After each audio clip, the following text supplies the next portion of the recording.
ಧೃತಿ ಪುನೀತ್ ರಾಜ್ಕುಮಾರ್ ವಿಷಯದಲ್ಲಿ ಮನೆಯವರು ತೆಗೆದುಕೊಂಡ ಮಹತ್ವದ ನಿರ್ಧಾರ ಏನು ಗೊತ್ತಾ? ಜೂನ್ ತಿಂಗಳು ಹತ್ತಿರದಲ್ಲಿದೆ. ಶಾಲಾ ಕಾಲೇಜುಗಳು ಆರಂಭವಾಗುವ ಸಮಯವಿದು. ಈ ಸಮಯದಲ್ಲಿ ಮಕ್ಕಳಿಗೆ ಅದು ಓದು ಇದು ಓದು ಎಂದು ಹೆತ್ತವರು ಕನಸು ಬಿತ್ತಿಬಿಡುತ್ತಾರೆ.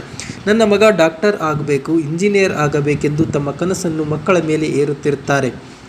ಆದರೆ ಮಕ್ಕಳ ಮನಸ್ಸಲ್ಲಿ ಬೇರೆ ಏನೋ ಇರುತ್ತದೆ.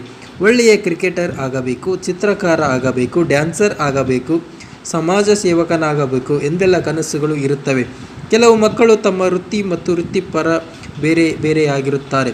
ಇನ್ನು ಕೆಲವರು ವೃತ್ತಿಗಾಗಿ ತಮ್ಮ ಕನಸುಗಳನ್ನು ಹವ್ಯಾಸಗಳನ್ನು ಮರೆಯುತ್ತಾರೆ. ಆರಂಭದಲ್ಲಿ ಓದುವ ಯಂತ್ರವಾಗುತ್ತಾರೆ, ಬಳಿಕ ಹಣ ತರುವ ಯಂತ್ರವಾಗುತ್ತಾರೆ. ಮನೆಯಲ್ಲಿ ಅಪ್ಪ ಅಮ್ಮ ಬೋಧಕರಾಗಿದ್ದಾರೆ, ಮಕ್ಕಳು ಕೂಡ ಟೀಚಿಂಗ್ ಹೋಗುತ್ತಾರೆ. ಮಕ್ಕಳು ಡಾಕ್ಟರ್ ಆಗುತ್ತಾರೆ. ಸಿನಿಮಾ ನಟರ ಮಕ್ಕಳು ನಟನೆ ಕ್ಷೇತ್ರವನ್ನು ಆಯ್ಕೆ ಮಾಡಿಕೊಳ್ಳುತ್ತಾರೆ. ಹೀಗೆ ಹೆತ್ತವರ ಗತವೈಭವವನ್ನು ಮಕ್ಕಳು ಮುಂದುವರಿಸುತ್ತಾರೆ. ಆದರೆ ಕೆಲವರು ಮಾತ್ರ ಮಕ್ಕಳ ಕನಸು ಏನು, ಅವರ ಹವ್ಯಾಸ ಏನು, ಅವರ ಆಸಕ್ತಿಗಳು ಏನು ಎಂದು ತಿಳಿದು ಅದಕ್ಕೆ ತಕ್ಕಂತೆ ವಿದ್ಯಾಭ್ಯಾಸ ನೀಡುತ್ತಾರೆ. ಮಕ್ಕಳ ಆಸಕ್ತಿ, ಕನಸು, ಹವ್ಯಾಸಕ್ಕೆ ವಿರುದ್ಧವಾಗಿ ನಿರ್ಧಾರ ಕೈಗೊಳ್ಳುವ ಹೆತ್ತವರಿಗೆ ದಿವಂಗತ ಪುನೀತ್ ರಾಜ್ಕುಮಾರ್ ಮತ್ತು ಅಶ್ವಿನಿ ಪುನೀತ್ ರಾಜ್ಕುಮಾರ್ ಇವರಿಂದ ಕಲಿಯಬೇಕಾದ ವಿಷಯಗಳು ಸಾಕಷ್ಟು ಇವೆ. ಇತ್ತೀಚೆಗಷ್ಟೇ ಧೃತಿ ಪುನೀತ್ ರಾಜ್ಕುಮಾರ್ ತನ್ನ ಪದವಿ ವಿದ್ಯಾಭ್ಯಾಸ ಮುಗಿಸಿದ್ದಾರೆ. ಆಕೆ ಕಲಿತಿದ್ದು ನಟನೆ ಕೋರ್ಸ್ ಅಲ್ಲ, ಸಿನಿಮಾ ನಿರ್ದೇಶನಕ್ಕೆ ಸಂಬಂಧಿಸಪಟ್ಟಂತೆ ಕೋರ್ಸ್ ಕೂಡ ಅಲ್ಲ. ಇಲ್ಲುಸ್ಟ್ರೇಟರ್ ಆ್ಯಂಡ್ ಡಿಸೈನರ್ ವಿಷಯದಲ್ಲಿ ಧೃತಿ ಪುನೀತ್ ರಾಜ್ಕುಮಾರ್ ಪದವಿ ಪಡೆದಿದ್ದಾರೆ. ಆಕೆಗೆ ಚಿತ್ರಕಲೆ ಇಷ್ಟ, ಅದಕ್ಕೆ ಚಿತ್ರಕಲೆಯಲ್ಲಿ ಪದವಿ ಹೊಂದಿದ್ದಾರೆ.